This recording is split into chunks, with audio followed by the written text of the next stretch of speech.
गिबिसिनथाराव नोंथांमोन खौरांगिरि नोंथांमोनखौ आं Ex-NDFB नि जानानै गोसो गोरबोनि हामग्लायनाय आरो साबायखर बावनाय थाबाय। जोङो दिनै Ex-NDFB नि जानानै बे खौरांगिरि मेलखौ हरखाबै लानो गोनां जादों। बे लानो गोनां जानायनि जाहोनानो जाहैबाय थांनाय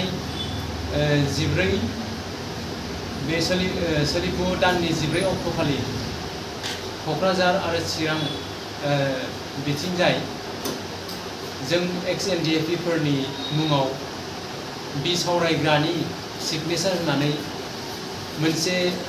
Ex-NDFB फोरनि फोरमान बिलाइ महरै सार्टिफिकेट राननाय जादों। दा आरो बे सार्टिफिकेटनि बिनिमयाव बिथांमोनहा साफायाव बा गांसे सार्टिफिकेटआव 500 रांनि लानायखौ जों खोनानो मोनदों। आरो बिथांमोनहा बेखौ Ex-NDFB फोरनिफ्रायल' जे बे सार्टिफिकेटखौ रां लानानै जे होदों बे खोथा नङा। बिथांमोनहा गासै माखासे पाब्लिक सेंग्राफोरनिफ्रायबो बेबायदि साफायाव 500 रां लानानै बे सार्टिफिकेटखौ इस्यु खालामदों होननानै जों खोनानो मोनदों। आरो बिथांमोननि माखासे मिडियायाव बुंनायनिफ्राय जोङो मिथिनो मोनदों 25,000 बेबायदि इयुथ्सफोरनो बेबायदि फोरमान बिलाइखौ रानगोन होननानै बिथांमोनहा बेबायदि बुंथिनायखौ जों नुनो मोनदों। दा अब्ला जोंहा Ex-NDFB हिसाबै जोंहा 25,000 गैया। जोङो गासै अल फेक्सन्सखौ जोङो हिसाब खालामोब्ला जोङो 4,000 सामथिं जों मोननो हायो। दा अब्ला सोरखौ लानानै बिथांमोना 25,000 बेबायदि Ex-NDFB नो बे फोरमान बिलाइखौ होनो टारगेट लादों जों बेखौ बुजिनो हायाखै। आरो बिथांमोनहा बे साफायाव 500 रां बेबायदि लानानै आरो खायसेनिफ्राय 500निफ्रायबो बारा लादों होननानैबो जों मिथिनो मोनदों। दा बै रांफोरखौ बिथांमोनहा मा खालामनो नागिरदों? आरो बे फोरमान बिलाइयाव जों नुनो मोनदों बिसावरायग्रा प्रेसिडेन्ट अफ फर्मार NDFB होननानै जों नुनो मोनदों। दा बेयाव जों बुंनांगौआ बेबो दा माने जोङो जुदि नंगुबै जेनुइन Ex-NDFB फोरनो बेखौ बै पुलिस मिलिटारि जबनि थाखाय जायहा फोरमान बिलाइ गैया बे फोरमान बिलाइ गैयैफोरनो थाखाय बेखौ होनो नागिरदोंब्ला बेखौ जों अल NDFB नि जायफोर प्रेसिडेन्टसफोर बिसोरनि बेवहाय सिगनेचार थानांगौमोन होननानै जों सानो। आरो बेवहाय सावरायग्राया अल NDFB नि प्रेसिडेन्ट नङाखाय बिथाङा प्रेसिडेन्ट अफ फर्मार NDFB होननानै लिरनो हाया। बिथाङा मानोना एस फेक्सननिसो प्रेसिडेन्ट। बेनिखायनो बिथांनो जुदि गभर्नमेन्टनिफ्राय अथराइज हरदोंब्लाबो Ex-NDFB फोरनो बेबायदि फोरमान बिलाइ राननो थाखाय बिथाङा गावनि फेक्सन Ex-NDFB एसनो होनो हायो। आरो अल NDFB नो होयोब्लाबो बिथाङा जेनुइन NDFB फोरनो होयोब्ला जोंहा बाहाय बुंनांगौ जेबो गैया। नाथाय जों सोंनांगौआ बेसो बे सार्टिफिकेटनि बिनिमयाव बिथांमोनहा बेबायदि रां लानायखौ मा खालामनो नागिरदों? आरो बिथांमोनहा मानो नन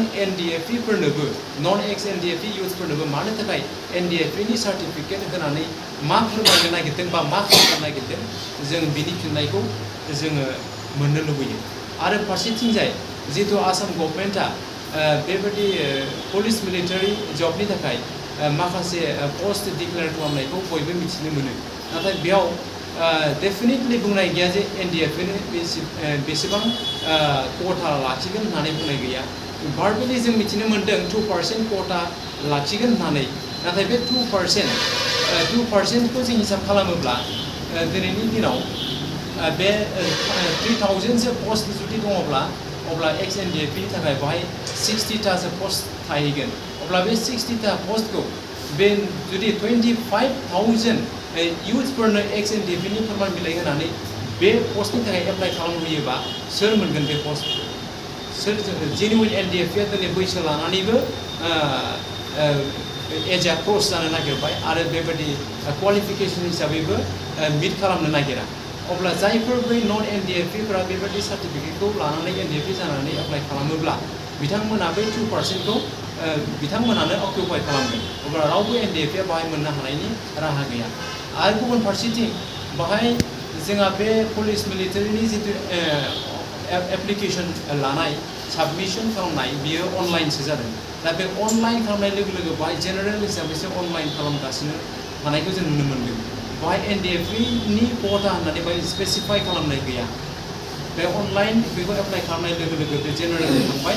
आरो बाहाय NDFB नि जेबो आइडेन्टिफिकेसन बाहाय जुदियो नंगौ बाहाय जोङो सार्टिफिकेट माखासे जों आपल'ड खालामफानानै बाहाय जोङो जेनेबा गावनि NDFB नि आइडेन्टिफिकेसनखौ जों होनो हायो नाथाय अब्लाबो बाहाय गुबुन गुबुन बाहाय फोरमान बिलाइफोरबो बिफानाय दङ NCC नि बा गुबुन गुबुन बेफोरबायदि दा जों NDFB निफ्रायथ' जों गुबुन गुबुन बेबायदि फोरमान बिलाइ होनो हानायनि जोंहा जेबो राहा गैया मात्र जोङो Ex-NDFB होननानै जोङो फोरमान बिलाइखौ जों होनो हायो जोङो जाय Ex-NDFB फ्रा बिफर 2009 नि सिगाङाव जायफ्रा दंखायो जों IGP निफ्राय मोननाय जोंहा मोनसे फोरमान बिलाइ दंखायो जोंहा आइडेन्टिटि कार्ड दंखायो जायहा उननि बिसेसकरि बुंनो थाङोब्ला जाय NDFBS नि बिथांमोननि आखायाव बै जोङो IGP निफ्राय मोननाय जोंनाव थानाय बे आइ कार्डआ बिथांमोननाव गैया बेनिखायनो बिथांमोना फोरमान बिलाइखौ जुदि होदोंब्ला बा होनो नागिरदोंब्ला गावसोरनि NDFBS नि इयुथफोरनो होनो हायो फर्मार NDFB फोरनो होनो हायो बेहाय जोंहा बुंनांगौ जेबो गैया जिहेतु बिसोरनाव जेबो फोरमान बिलाइ गैया खिन्थु जोंहा IGP निफ्राय मोननाय आइडेन्टिटि कार्ड दंखायो 2009 आवनो जों मोनखानाय बेनिखायनो जों मिथिनो लुबैनाया बेसो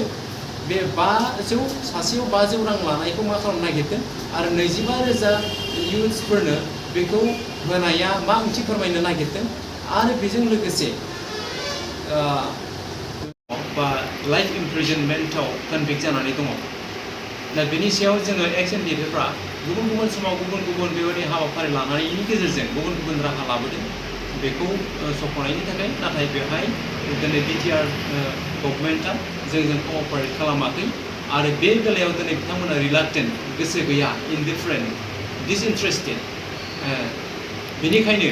बिथांमोना बे खोथाखौनो बुङो जे बिफर एकर्ड बिथाङा कनभिक्टेड जाखानाय बेनिखायनो बिथांखौ BTR एकर्डनि गेजेरजों बेबायदि सफनो हानायनि राहा गैया होननानै बिथांमोना बुङो नाथाय जों Ex-NDFB जानानै बेखौनो जों बुङो जे जुदियो बिसोरो एकर्डनि सिगां कनभिक्टेड जाखानायब्लाबो बे जों BTR गभर्नमेन्टआ जुदि जोंनि सायाव जों NDFB फोरनि सायाव Ex-NDFB फोरनि सायाव थारैनो गोथौयै सिन्था खालामनानै जोंजों जुदि सिम्पाथि बिथांमोना दङब्ला जोंनि फारसे बिथांमोना सलिडारिटि दङब्ला दिनै बिथांमोना माखासे इनिशिएटिभ लानायनि गेजेरजोंबो सक होनो हानायनि बेबस्थाखौ खालामनो हायो बिथांमोना खिन्थु बेबायदि खालामाबासिनो बेबायदि MOS नि गेजेरजों रावबो इनकार्सरेटेड Ex-NDFB फोरखौ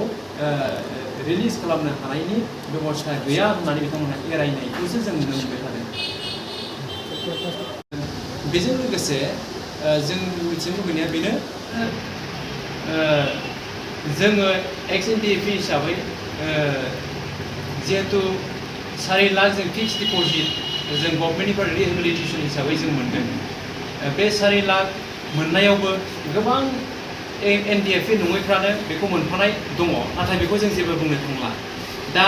जोङो फाइनाल हिसाबै जोङो बेखौबो मोनसे प्रुफ हिसाबै लानो हायो NDFB नि आइडेन्टिफिकेसन हिसाबै जों बेखौबो लानो हायो जे जोंहा 4 लाख रिहेबिलिटेसन मोननायफोरनि आखायाव जिहेतु जोंहा फिक्स डिप'जिटनि सार्टिफिकेट दङ बेखौनो जों फोरमान बिलाइ हिसाबैबो जों लानानै जोङो गभर्नमेन्टनि जिखुनु पस्टआव जोङो Ex-NDFB नि खथाखौ जोङो लानो हायो बेनिखायनो जोंहा बाहाय एक्सट्रायै गुबुन बेबायदि फोरमान बिलाइ जोङो इसु खालामनांगौ होननानैबो जोंनिफ्राय गोनांथि दङ होननानै जों बेखौ सानाखै दा बेनिखायनो जोङो मिथिनो लुबैदों मानि थाखाय बिथांमोनहा बेबायदि फोरमान बिलाइखौ सोरबा सासेनिल' सिगनेचार होनानै बेबायदि जानला मोनला गासैबो जायनो थाङो बेनो बिथांमोना बेबायदि हरदों दा बेनि आन्दोआव बिथांमोना मा थांखि दङ बेखौ जों मिथिनो लुबैयो दा दिनैनि खौरांगिरि मेलनि गेजेरजों बिथांमोननिसिम जों बेखौनो सोंलु खालामो जा जोङो बिनि फिननायखौ होयो बिथांमोना दिनै मानि थाखाय बेबायदि 25,000 सेंग्राफोरनो बेबायदि Ex-NDFB नि फोरमान बिलाइ होनो नागिरदों बा होगासिनो दङ बेखौ बेनि सायाव जों दिनै सोंलु खालामदों जिहेतु जों बेखौ मिथिनो मोनाखै किन्तु NDFB हिसाबै जोंहा गासै फेक्सन्सखौ जोङो ज' खालामोब्ला 4000 सामथिं बेबायदि जायो